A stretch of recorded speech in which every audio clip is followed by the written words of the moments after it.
Those of you who are parents sitting here, it is an obligation upon you that you give your children a good name. A name that has a good meaning. In the time of Rasulullah sallallahu alaihi wasallam, when children were given bad names with bad meanings, Nabi alayhi salatu salam would tell them, one of the reasons why your child's character is being affected is because of the name that you have given him. Sayyidina Umar bin al-Khattab radiyallahu anhu, he narrates, Sayyidina Umar radiyallahu anhu, Amirul Mu'mineen, he said, one day I met a man and his son's name had the meaning of fire. And Sayyidina Umar said, go quickly, your house is burning. And by Allah, when he arrived there, his house was burning. He said, your name has this effect. That's why when Allah blesses you with a daughter or a son, always give your children good names. And Rasulullah ﷺ said the most beloved names to Allah Almighty are Abdullah and Abdul Rahman. These are the most beloved names to Allah subhanahu wa ta'ala. And I believe no doubt that the most beloved name to Allah Almighty is what? Muhammad sallallahu alayhi wasallam. For he named his Habib the most praised one.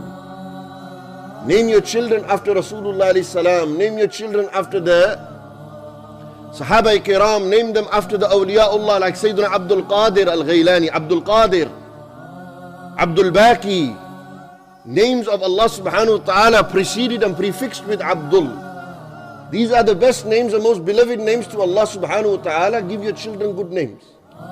Then it's a duty upon you as a parent that you give your children the best education, the best within your means. And by Allah, the education that they receive at home, it will be greater than the education they receive in the schools. You can't blame the schools if they pick up bad habits. You can't blame society. If today your son has turned into a drug dealer, if today your son has turned into a fraudster, if today your son has turned into a gambler, if today your son has turned to the bottle and drink, you know who is the first person Allah will ask? The father. Where was you for your son when he was young? Why didn't you give your son time? Why didn't you spend time with him? Why didn't you look after him? And we think by giving our children Fortnite and by giving them Minecraft and giving them FIFA 20 and giving them GTA 5 or 6, whichever one's coming out now, by buying them a PlayStation 5, we are giving them good education.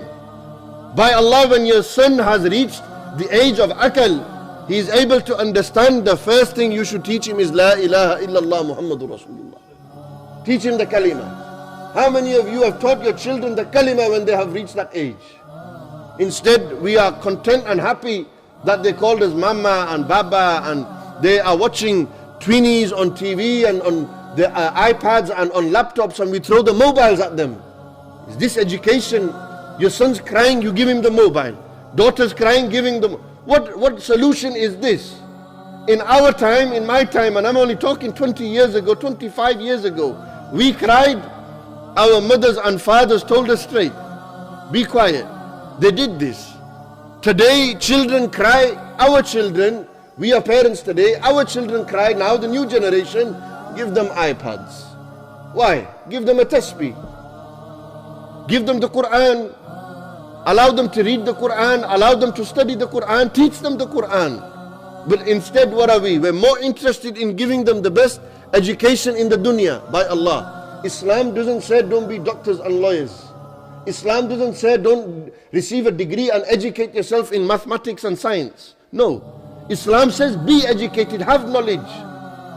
But the first knowledge that you need to teach your children is Tawheed of Allah. Oneness of Allah subhanahu wa ta'ala, and the love of Rasulullah sallallahu alayhi wa sallam.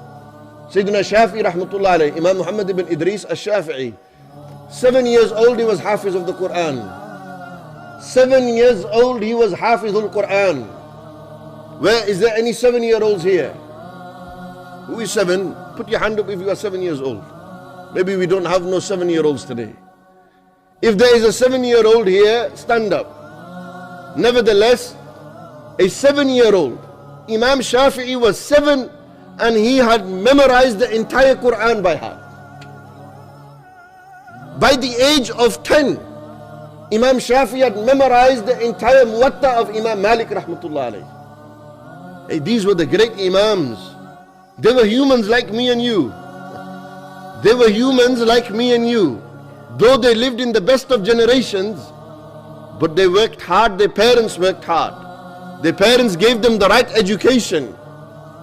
You can't blame society and you can't blame everything around you if it's your own failing that you can't give your child the best tarbiyah. You can't give him the best upbringing. And this is why it's necessary upon you as a father that you give your son time, your daughter time. We are comfortable and confident to spend 30-40 pounds a week on our children's private tuition. But when it comes to our madrasa, like Imam Adil always mentions, when it comes to madrasa fees, we have a problem paying 30 pounds. By Allah, on the day of Qiyamah, your son reading the Quran will be more beneficial to you than him working out algebra and geometry. Algebra and geometry will not save him from the punishment of the hellfire. Science and degrees won't save him from the punishment of the hellfire. You know what will save him and you from the punishment of the hellfire? When you give your son the right and daughter the right education in Islam. Dini ta'aleem, ta'aleemud deen, education of the religion, studying the deen. Utlubul ilma min al-mahdi ila al-lahad. The Prophet sallallahu alayhi wa sallam said, Talabul ilmi faridatun ala kulli Muslim. Seeking knowledge is an obligation on every single Muslim. So we need to study the deen, my brothers. And if you can't study because you're busy working, and remember, fathers are neglected. I always mention, fathers are not appreciated the way they should be. You as a father, it is your duty that you take your son to a learned scholar and say, we are standing behind you, educate my son. He will not leave until he knows the deen. With love, with adab, with respect, educate your children. There is no more powerful tool in this world than ilm, knowledge. It is knowledge that we need to seek and go back to.